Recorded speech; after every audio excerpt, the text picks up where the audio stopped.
Hi guys, അപ്പോൾ നമ്മളിന്ന് വന്നിരിക്കുന്നത് ശർക്കര മുട്ടായി ഉണ്ടാക്കുന്ന ചെറിയൊരു വീഡിയോ ആയിട്ടാണ്. അപ്പോൾ ഗായ്സ്, നമുക്കിത് ഉണ്ടാക്കാൻ വെറും ശർക്കര മാത്രം മതി. എൻ്റെ ഉണ്ണിൻ്റെ ക്ലാസ്സിൽ ഫുഡ് ഫെസ്റ്റ് ഉണ്ടായിരുന്നു, അതിനു വേണ്ടിയാണ് ഇത് ഉണ്ടാക്കിയത്. ആവശ്യത്തിന് ശർക്കര എടുക്കുക, പിന്നീട് അത് വെള്ളമൊഴിച്ച് തിളപ്പിക്കുക. തീ നല്ലോണം കൂട്ടി വെച്ചിട്ടാണ് ശർക്കര അലിയിക്കേണ്ടത്.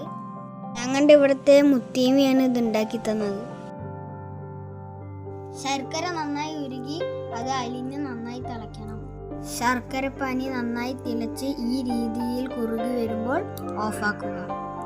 കഴുകി വൃത്തിയാക്കി വെളിച്ചെണ്ണ തേച്ച സ്ഥലത്തേക്കാണ് ഇത് ഒഴിക്കേണ്ടത്. വലിയ പരന്ന പാത്രത്തിലാണെങ്കിലും ഇത് എണ്ണ തേച്ചിട്ട് ഒഴിക്കാം. പിന്നീട് നമ്മൾ കയ്യിൽ നന്നായി എണ്ണ തേച്ചിട്ട് ഈ ശർക്കര പാനിനെ ചൂടോടെ നന്നായി വലിക്കണം.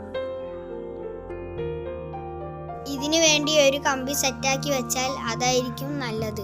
കുറെ കഴിയുമ്പോൾ നമ്മുടെ ശർക്കര മുട്ടായി ഒരു ഗോൾഡൻ കളറിലേക്കാവും. അപ്പോൾ മുട്ടായി റെഡിയായെന്ന് അറിയാം.